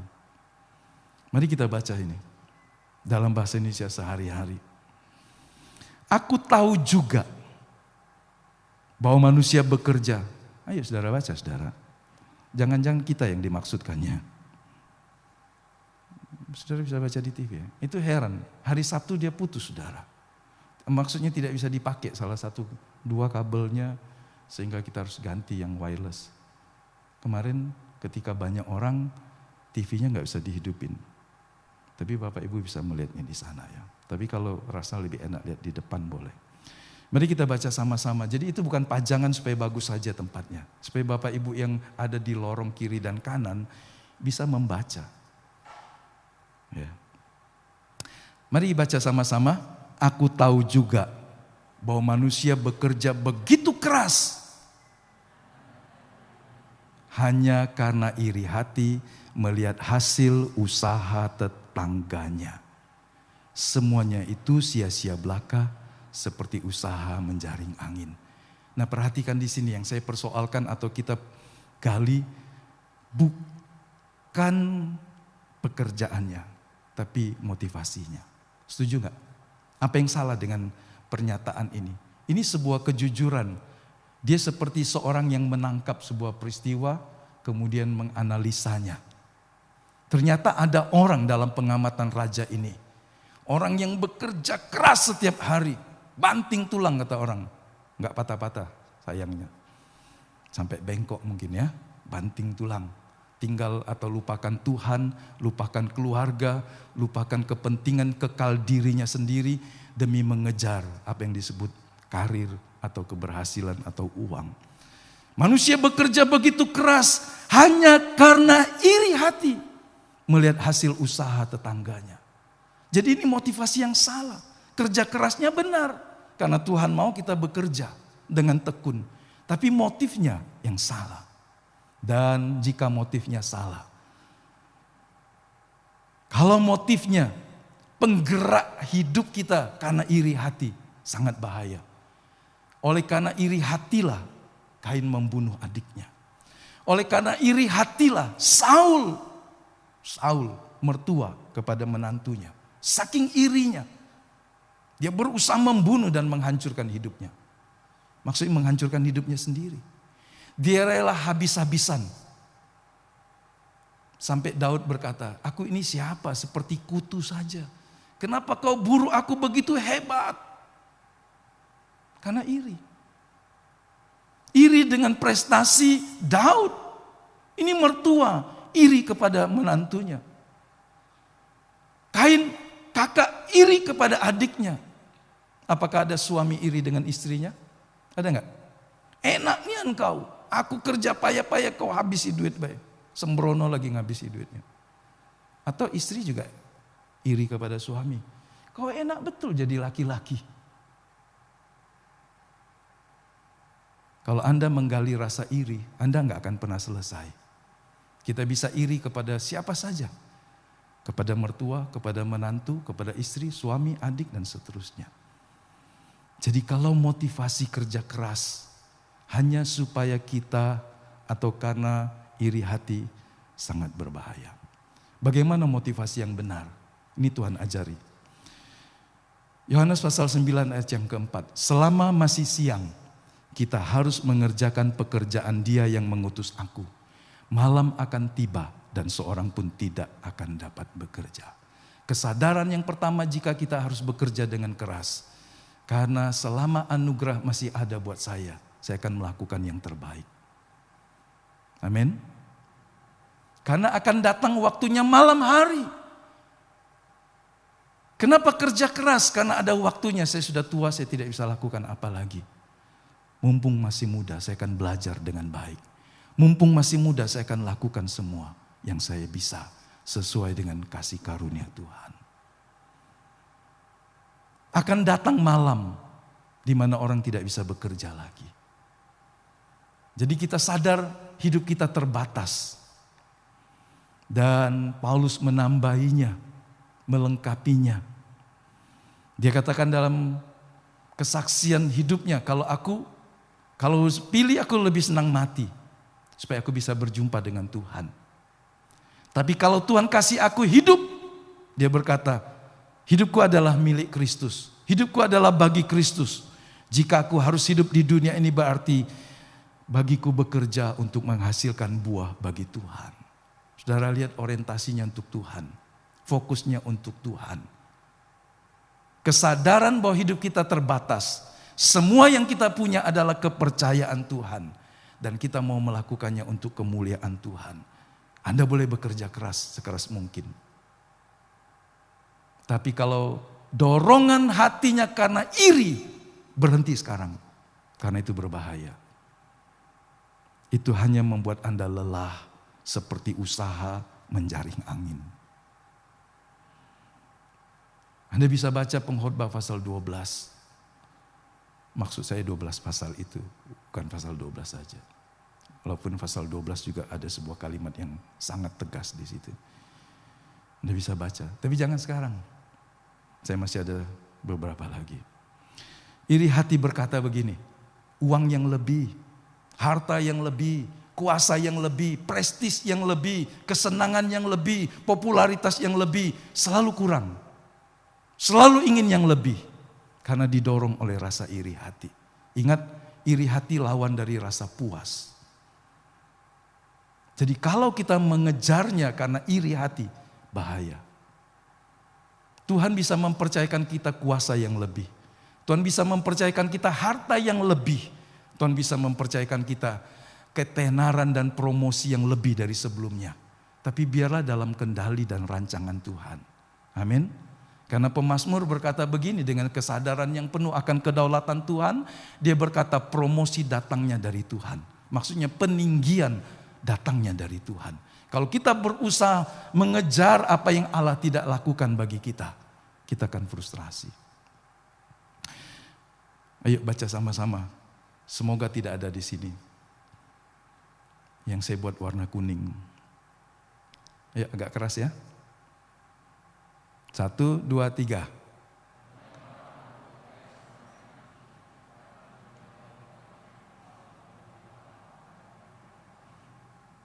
Ya. Banyak orang berupaya sampai dia mati mencoba menyamai atau melebihi orang yang mereka cemburui. Malaikat yang tadinya begitu berharga dan mulia. Satu hari Nabi Yesaya dan Yehezkiel menyingkapkan di balik itu. Dia ingin menyamai Tuhan Allah penciptanya. Dia ingin menyamai bahkan melampaui. Saudara, kadang-kadang ada orang berusaha untuk melampaui orang yang dia cemburui. Ingat motivasinya ya, bukan upayanya. Kerja keras itu harusnya kita lakukan. Tapi motivasinya harus benar. Sebab ketika Tuhan mengadili seseorang, Tuhan akan berurusan dengan motivasi. Dia tidak akan bertanya tentang berapa banyak yang kau hasilkan. Tapi dia berkata, dari semua yang kau hasilkan sedikit atau banyak, apakah itu dilakukan seperti yang aku maksudkan? 1 Korintus 13 berkata begini kan, kalau bukan karena kasih, jadi itu motivasi yang tertinggi dan termurni. Kalau bukan karena kasih, pengorbanan harta dan nyawa tidak ada artinya. 1 Timotius pasal yang ke-6, banyak pesan, tapi kadang kita salah mengerti firman Tuhan. Tapi landasannya adalah begini, sebab oleh memburu uang, beberapa orang telah menyimpang dari iman dan menyiksa dirinya dengan berbagai-bagai duka. Ada 2 terjemahan dalam bahasa Indonesia yang juga bagus, salah satunya bahasa Indonesia sehari-hari. Ada sebagian orang yang mengejar uang sehingga sudah tidak menuruti lagi ajaran Kristen. Lalu mereka tertimpa banyak penderitaan yang menghancurkan hati mereka. Karena fokusnya mengejar dengan dorongan rasa iri. Demi uang yang banyak, Yudas menjual gurunya. Ya kan? Eksploitasi sesama manusia. Kadang-kadang orang menjual tetangganya kepada mafia perdagangan manusia. Pergi ke kampung-kampung yang polos. Cerita baik-baik awalnya. Anakmu boleh gak kerja ke satu tempat. Gajinya bagus dan seterusnya dan seterusnya. Ternyata dijual. Saudara, karena uang. Saudara lihat, jika uang menjadi majikan seorang Kristen, sangat mengerikan. Uang adalah hamba, Dia alat tukar. Kita perlu uang, sangat perlu uang. Tapi kalau uang menjadi pemimpin dalam hidupmu dan dikendalikan oleh uang, kita tidak lagi mengikuti kebenaran. Kita bisa menyimpang dari ajaran Kristus. Dan kemudian kita rela menyiksa diri atau tersiksa. Kita kehilangan persekutuan dengan Tuhan, persekutuan dengan keluarga. Kita kehilangan kesempatan untuk membagi kabar baik kepada orang di sekitar kita. Kita kehilangan kesempatan karena seluruh hidupnya habis untuk mengejar hal-hal yang seperti itu. Saudara, sekali lagi motivasinya harus benar. Dan kemudian seperti Kain, dari iri kemudian dia membunuh adiknya. Jadi ini bisa disebut dosa akar. Ada yang disebut prima causa, penyebab pertama. Iri hati adalah dosa yang ketika bersemi dalam hati seseorang, maka dia akan mengakibatkan tumbuhnya dosa-dosa yang lain. Orang bisa menjual orang dekatnya karena iri. Menjual informasi perusahaan seumpama. Menjual hal-hal yang sebutnya rahasia seumpama. Atau yang seperti Kain membunuh adiknya. Mari kita baca Yakobus pasal 3 ayat 16. Ayo baca, saya senang mengajak saudara membacanya supaya saudara tidak terlena. Saya agak panjang sedikit, tapi saya akan selesai beberapa slide lagi. Kalau Anda merespon saya senang. Kalau Anda seperti doanya, kapan berhenti nih khotbah? Gak enak dengarnya pagi ini. Tapi ini penting saudara. Kalau itu berakar dalam jiwa kita, cabut, minta Tuhan cabutnya. Karena itu akan membusukkan tulang kita. Karena itu akan membuat kita melenceng. Karena itu akan membuat kita tidak berbahagia dalam hidup. Ayo kita baca sama-sama. Di mana ada iri hati dan mementingkan diri sendiri, di situ ada kekacauan dan segala macam perbuatan jahat. Muara dari semua itu tadi, kekacauan, perbuatan jahat, karena iri hati. Kalau sudah iri, Tuhan katakan dosa akan masuk ke dalam hatimu. Mulai dari pikiran, dari penglihatan, dari pendengaran. Semua indera kita bisa menjadi jalan masuk dan kemudian kita menyimpannya dalam hati. Dan kemudian kita akan melakukan itu. Jadi kita harus mengalahkannya, mengusirnya kata Tuhan kepada Kain tadi. Kita akan sampai pada beberapa langkah penting. Yuk katakan dengan keras. Kalau di sebelahmu bisa dengar, biarlah dia bisa mendengar suaramu. Oke? Berhenti. Ya, berhenti membandingkan diri sendiri dengan orang lain. Karena itu akan membuat kita lelah. Membanding-bandingkan adalah akar dari segala iri hati. Dan dia bisa menimbulkan kecewa. Kalau posisimu lebih tinggi dari orang yang kau bandingkan, kau akan sombong. Tapi kalau kau lebih rendah dari orang yang kau bandingkan, kau akan minder dan kemudian kau kecewa dengan Tuhan. Ingat motivasinya ya. Kalau kerja kerasnya harus, jangan salah menangkapnya. Tapi bukan karena rasa iri. Karena iri bisa membuat kita kecewa, sombong kalau kita lebih hebat, dan minder dan kemudian jadi apatis kalau kita lebih merasa lebih rendah, inferioritas. Tuhan tidak memanggil kita untuk menjadi yang terbaik di dunia dalam segala hal apapun. Karena dia tahu kita terbatas. Tapi yang benar ini, dia memanggil kita untuk menjadi yang terbaik sesuai dengan kasih karunia-Nya.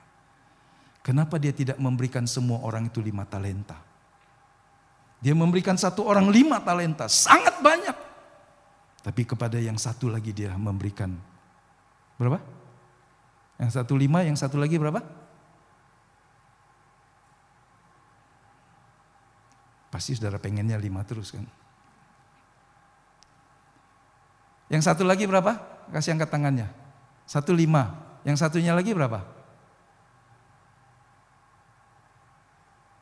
Ya, yang terakhir itu 1. Yang di tengah 2. Betul 2? 2. Betul ya?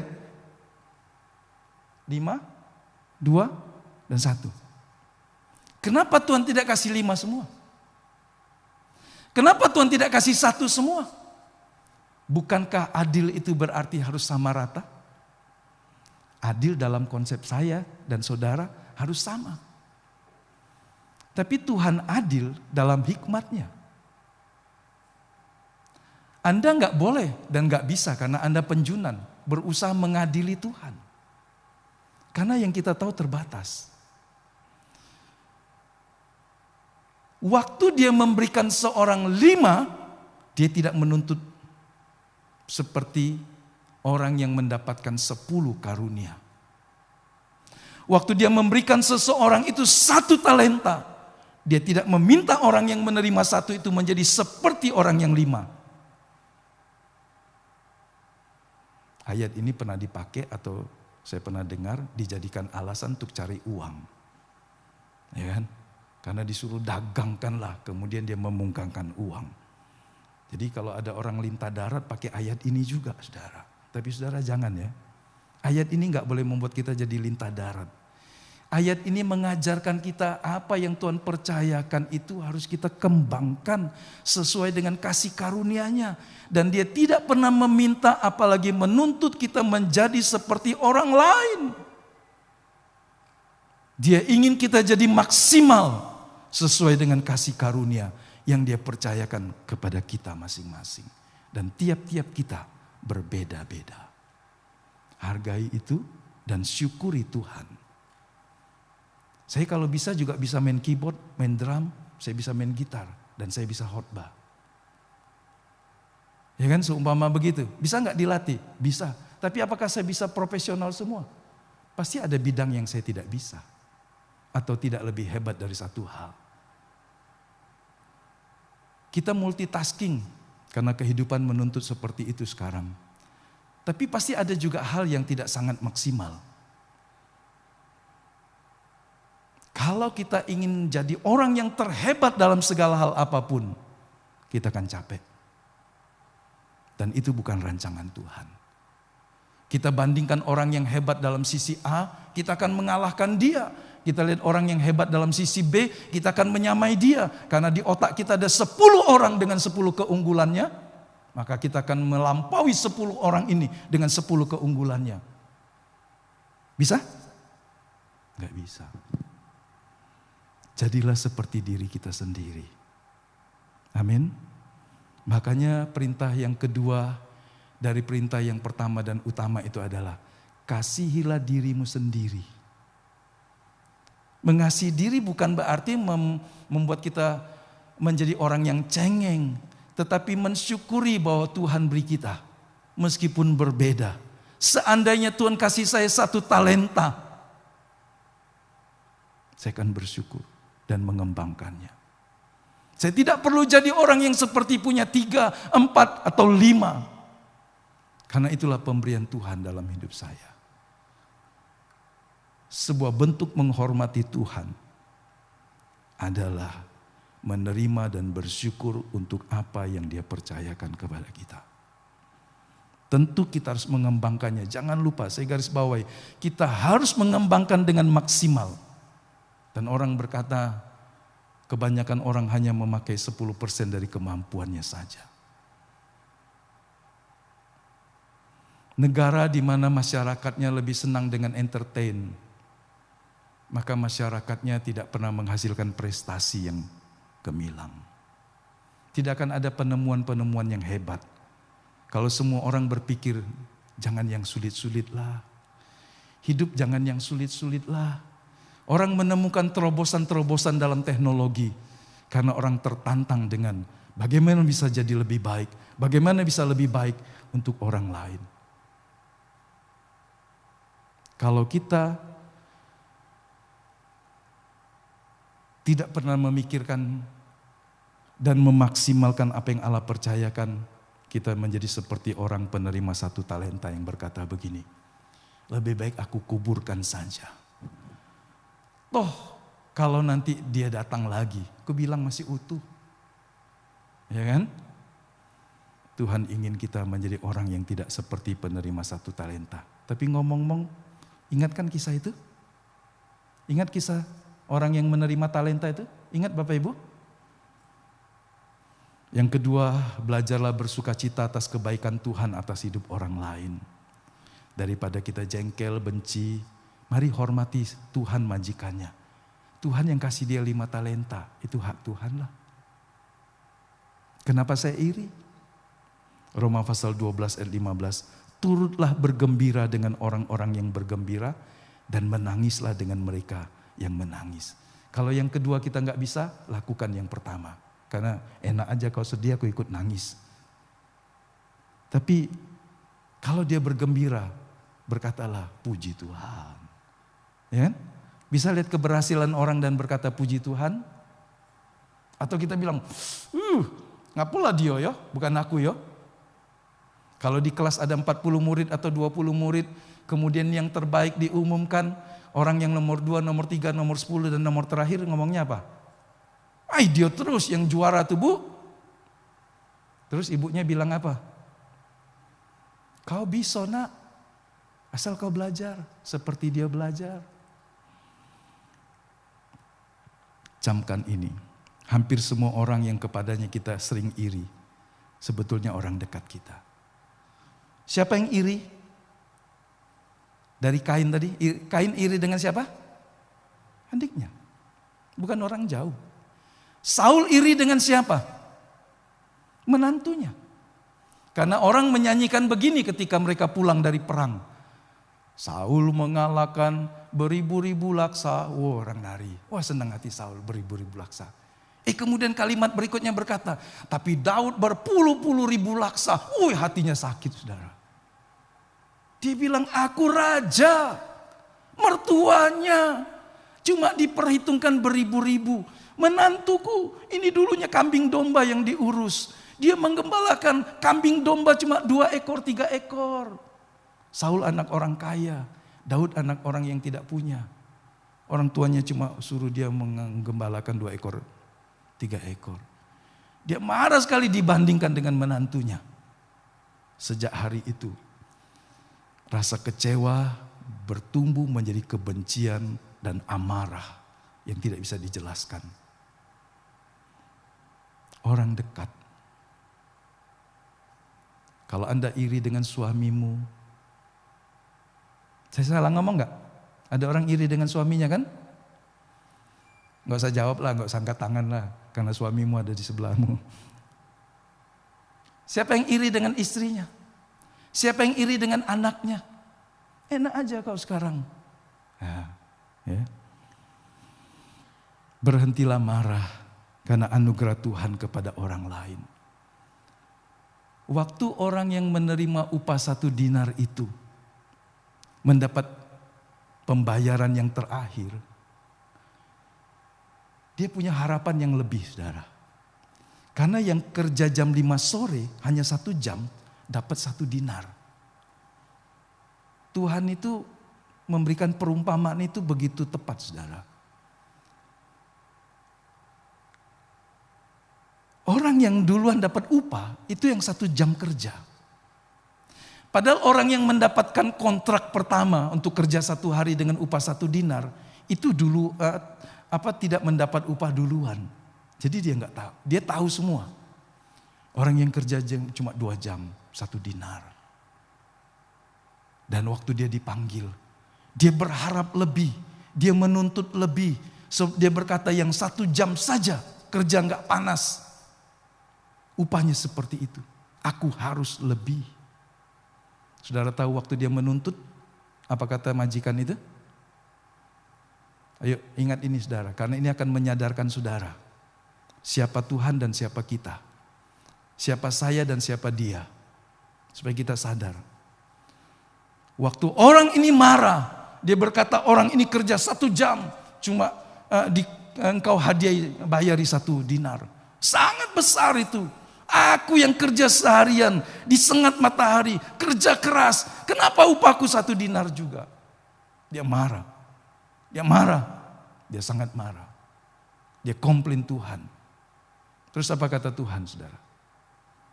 Oke lah, anggaplah saudara enggak baca itu. Atau saya mau mengingatkan saja apa yang saudara pernah baca pasti. Kalau belum, cari itu ayatnya ya. Tuhan bilang begini, hei kau, pakai bahasa Batu Rajo. Aku sama kau kerjaan kan janji sudah. Sebelum kerja kan kita sudah janji. Kau galak tak kerja 1 dinar 1 hari. Kau lah sanggup, aku sanggup. Kita udah salaman. Oke? Ngapa kau iri dengan yang lain? Itu duit aku. Kalau aku mau kasih orang lebih banyak dari yang aku kasih kepadamu, itu bukan urusanmu. Tapi kalau aku mengurangi hakmu, aku salah. Paham Bapak Ibu? Dia berkata, kita sudah janji 1 dinar 1 hari dan kau sudah setuju. Kenapa kau iri dengan kebaikanku kepada orang lain? Berhentilah marah atas anugerah Tuhan kepada orang lain. Bersyukur atas apa yang kamu dapatkan. Bisa katakan amin saudara? Teruslah maju dengan kehidupanmu yang sekarang. Jangan marah. Jangan marah dengan Tuhan. Aku kerja keras. Akulah jujur. Akulah setia. Aku iring Tuhan 50 tahun. Kenapa ada orang baru pelayanan 1 tahun? Hidupnya jauh melampaui saya. Kurang apa lagi saya mengasihi Tuhan dibanding orang itu? Kenapa Tuhan anugerahkan dia lebih dari saya? Saya ingin berkata saudara, Anda harus tahu siapa Tuhan dan siapa saudara.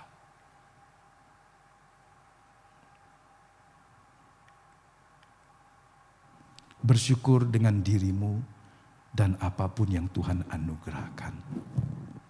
Jadi kebahagiaan sejati itu adalah pilihan. Kalau Anda mau bahagia, bersyukurlah.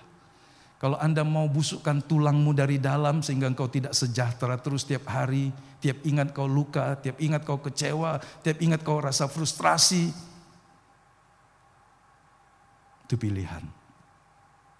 Jika kita tidak merasa bahagia dengan apa yang kita miliki sekarang, maka kita tidak akan pernah merasa bahagia meskipun kita memiliki lebih banyak. Percayalah ini. Ini bukan satu kalimat yang dicetuskan dengan spontan. Tapi ini hasil dari resume kehidupan. Kalau Anda tidak bisa mencintai Tuhan sekarang ini dengan apa yang kau punyai, kau tidak akan bisa cinta Tuhan meskipun Tuhan menggandakan 10 kali lipat.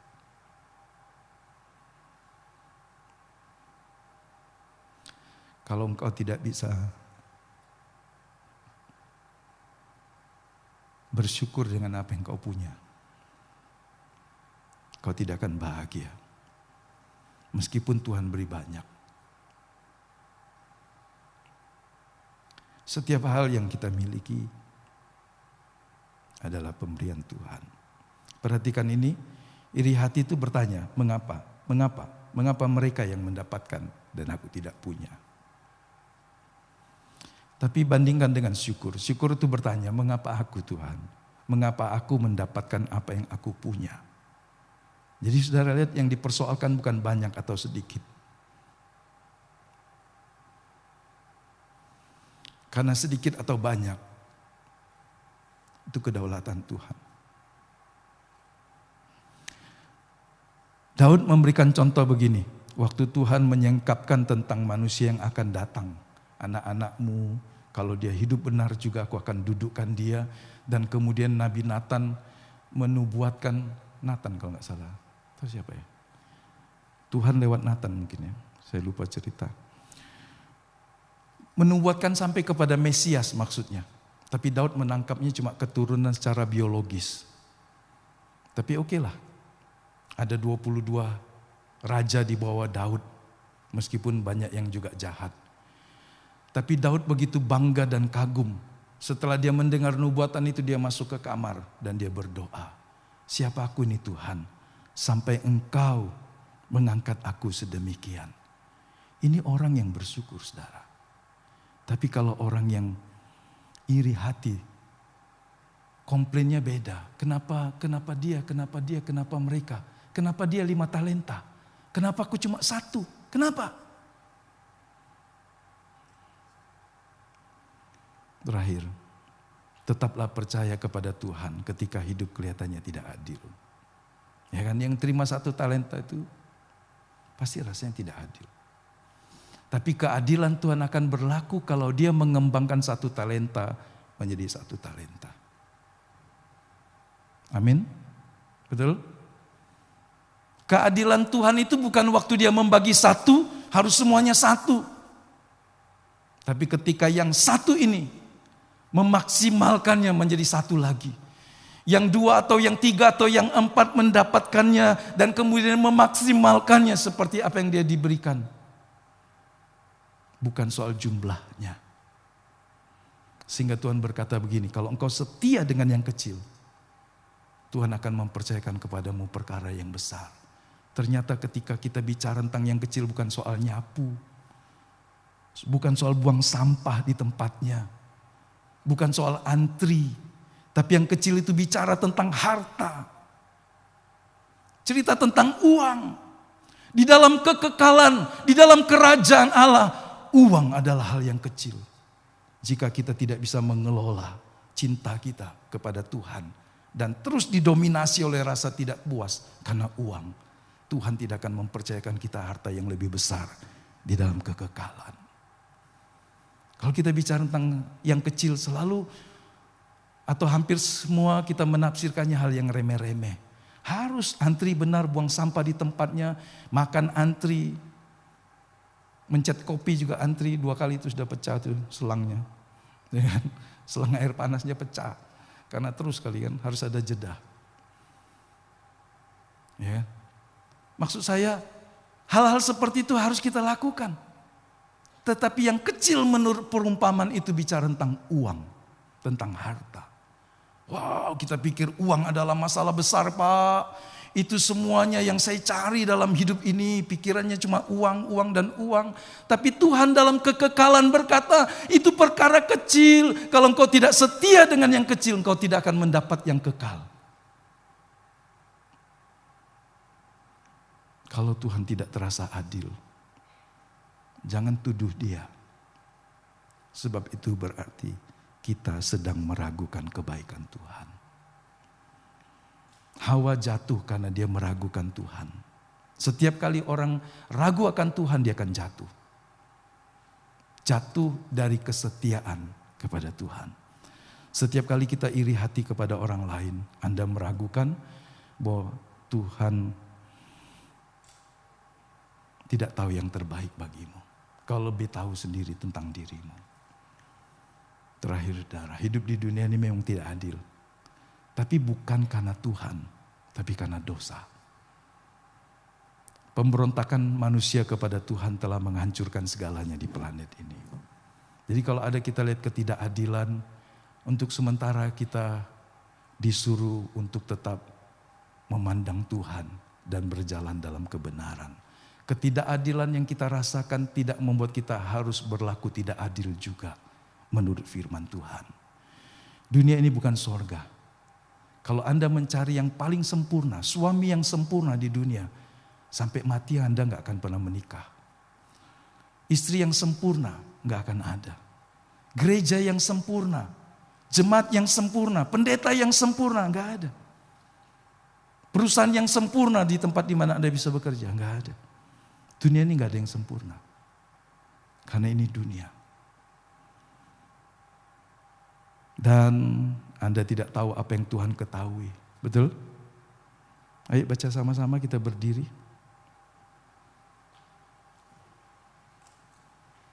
Baca ini saudara. Agak keras. Aku tidak mengetahui apa yang Tuhan ketahui.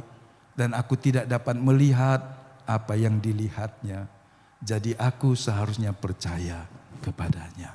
Meskipun rasanya tidak adil buat saya. Tetaplah percaya kepada Tuhan. Mari kita semua membawa segenap hidup kita. Beberapa saat kita mau koreksi hidup kita. Jika Allah menegur engkau,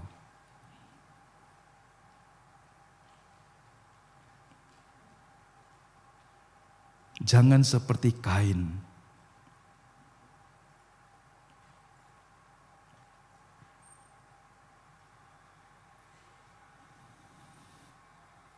Haleluya. Sementara kita tutup mata dan tidak perlu melihat kiri kanan, maukah Anda membuang penyakit yang berbahaya ini?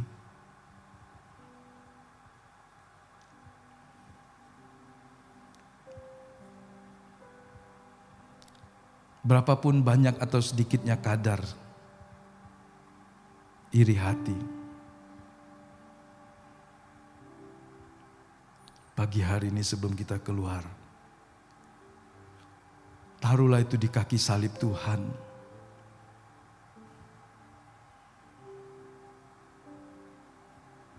Biarlah Tuhan memurnikan motivasi kita, supaya apa yang kita lakukan adalah dengan motivasi yang termurni di hadapan Tuhan.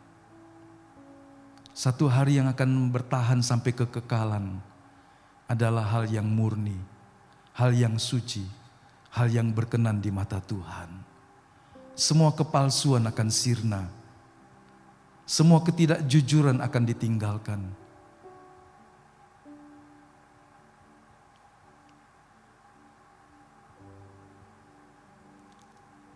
Saya meminta setiap orang mengoreksi dirinya masing-masing dan meminta Tuhan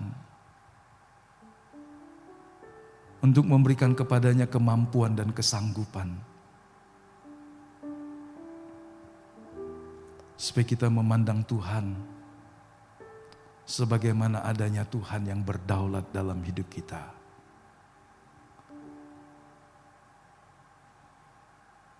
Bapa, ampunilah kami. Acap kali kami tidak bahagia. Acap kali kami muram seperti Kain, seperti Saul, seperti para pemimpin agama yang menjual Yesus, seperti Kain yang rela dan tega membunuh adiknya, seperti Saul yang begitu benci kepada menantunya. Semuanya karena dorongan rasa iri. Di sepanjang zaman sampai hari ini, kami sadar keluarga demi keluarga seringkali dijangkiti oleh iri hati tatkala kami melihat orang lain yang rasanya lebih dari kami. Tapi pagi hari ini kami bersyukur dengan apa yang Allah percayakan kepada kami. Hidup kami berharga di mata Tuhan. Dan kami mau menjadi seperti yang Tuhan rancang. Bawa kami ya Tuhan kepada kemaksimalan, supaya kami menjadi seorang yang menghormati dan memuliakan Engkau melalui apa yang Tuhan percayakan dalam hidup kami. Bapa, tolonglah setiap kami, dorong kami untuk terus bertumbuh mencapai keserupaan seperti Kristus. Jangan seorang pun tinggal di tempatnya dalam kecewa, amarah, dan iri hati. Tetapi kami semua meninggalkan hal-hal yang tidak baik dan yang berbahaya ini. Dan kami terus bertumbuh, mensyukuri kebaikan Tuhan. Percayakan Tuhan yang baik. Tuhan yang berdaulat dalam hidup kami. Saya mengajak saudara yang mengakui kedaulatan Tuhan sebagai Tuhan penjunan dalam hidupmu. Ayo kita angkat tangan dan kita berkata, saya mengakui Tuhan, Engkau berdaulat. Engkau seperti seorang penjunan dan kami seperti tanah liat saja. Engkau punya kedaulatan dalam hidup kami.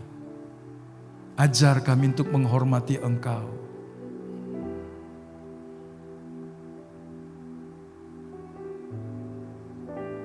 Ini doa kami ya Tuhan. Kami sadar kami sadar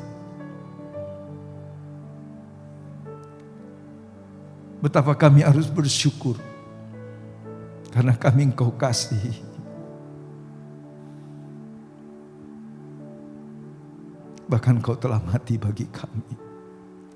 Engkau mengenal setiap kami satu persatu. Engkau menuliskan nama kami dalam buku kehidupan-Mu. Bahkan Engkau tinggal dalam hidup kami. Engkau Allah yang Immanuel. Ajar kami untuk berkata, kami bersyukur. Kami bersyukur dengan apa yang Tuhan kerjakan dalam hidup kami. Jika kami harus menerima 1 talenta, maka biarlah kami menjadi orang yang bertanggung jawab dengan 1 talenta itu, Tuhan. Buang dari kami ketidakpercayaan, ketidakhormatan, pemberontakan karena kami menerima 1 talenta. Tapi kami mau mengembangkan setiap anugerah yang Allah percayakan kepada kami. Jika Tuhan memberikan kepada kami lebih dari 1 talenta, kami makin menghormati Tuhan. Dan kami menggunakan semuanya dengan benar, dengan bertanggung jawab. Tuhan tolong kami, supaya kami dapat menolong orang-orang lain yang rapuh, yang lemah, yang penuh dengan komplain dalam hidupnya karena rasa iri hati yang tidak dilepaskan. Pakai kami setelah kami pulih, setelah kami lepas dari jebakan dan jeratan iri hati, kami bisa menolong orang lain dan bersyukur senantiasa kepada Tuhan. Di dalam nama Yesus hamba berdoa menyerahkan semua jemaat-Mu, karena Engkaulah penebus kami, Engkaulah pemilik hidup kami. Engkaulah kurios, penguasa dalam hidup kami. Kami menghormati Tuhan. Kita akan nyanyi 1 pujian yang ditulis oleh seorang yang buta. Ku berbahagia. Ada banyak kelemahan. Ada banyak keterbatasan. Seorang wanita yang buta, tapi dia mempersembahkan hidupnya, menuliskan banyak lagu, ribuan lagu di sepanjang hidupnya.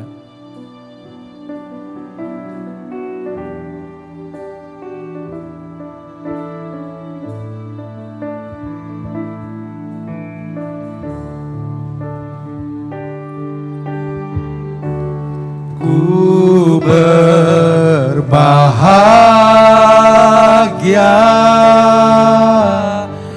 yakin teguh, Yesus abadi, kepunyaanku. Aku warisnya, ku ditebus,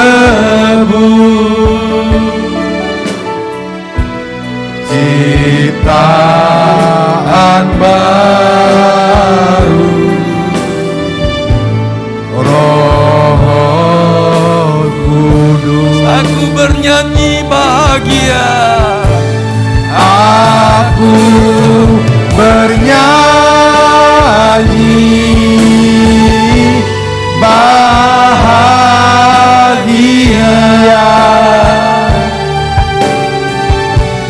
memuji Yesus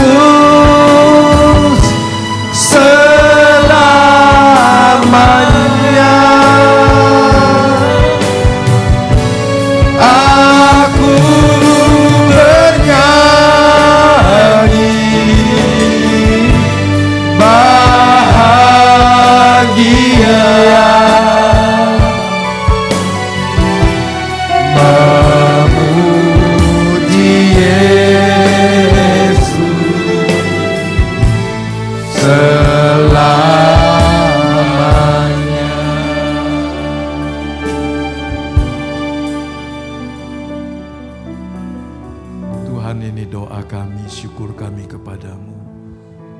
Biarlah nyanyian ini terus ingatkan kami akan Engkau, atas semua karya agungmu dalam hidup kami, pengorbananmu yang sempurna. Dan kami mau bersyukur dengan hidup kami, bersyukur untuk suami kami, bersyukur untuk istri, bersyukur untuk anak, bersyukur untuk pekerjaan, bersyukur untuk orang tua, bersyukur untuk dari mana kami dilahirkan, bersyukur untuk setiap rahmat yang Allah percayakan kepada kami. Bersyukur buat jemaat Tuhan, satu sama lain saudara seiman, dalam kekurangan dan kelemahan. Kami bersyukur karena Engkau terus menjadikan kami segambar serupa dengan Engkau pada akhirnya. Kami mau terus belajar bersyukur dan menghormati Tuhan. Terima kasih banyak Bapa. Terima kasih. Biarlah damai sejahtera-Mu, bahagia yang abadi ada dalam hidup kami. Terima kasih Bapa. Terima kasih. Kekasih-kekasih Tuhan,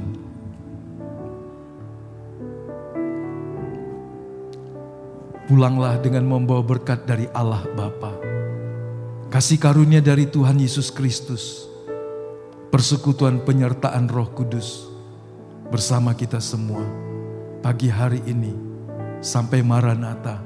Tuhan datang kali yang kedua, membawa kita masuk ke rumahnya di langit yang baru dan bumi yang baru, selamanya bersama Tuhan.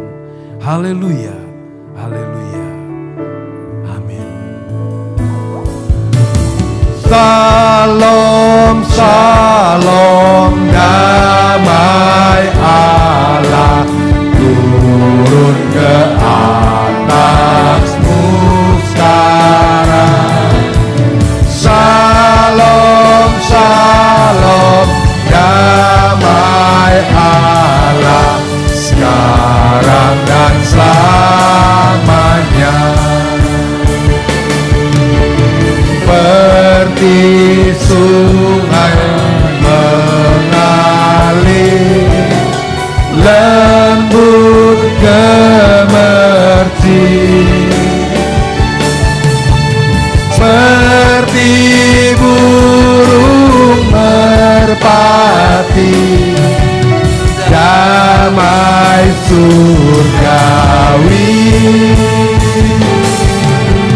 Salam, salam, diberkatilah kau sekarang.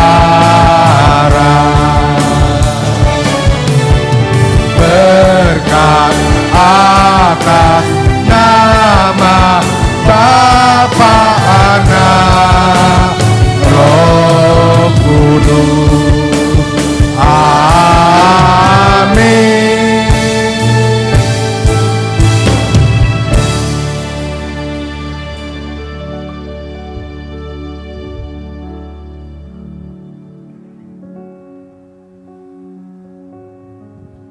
Amin, puji Tuhan. Selamat hari Minggu. Sesudah ini nanti ada Paskah anak-anak. Bapak Ibu yang punya anak-anak boleh diajak. Mereka akan merayakan Paskah dengan sukacita. Karena Tuhan mengasihi mereka juga semua. Tuhan memberkati.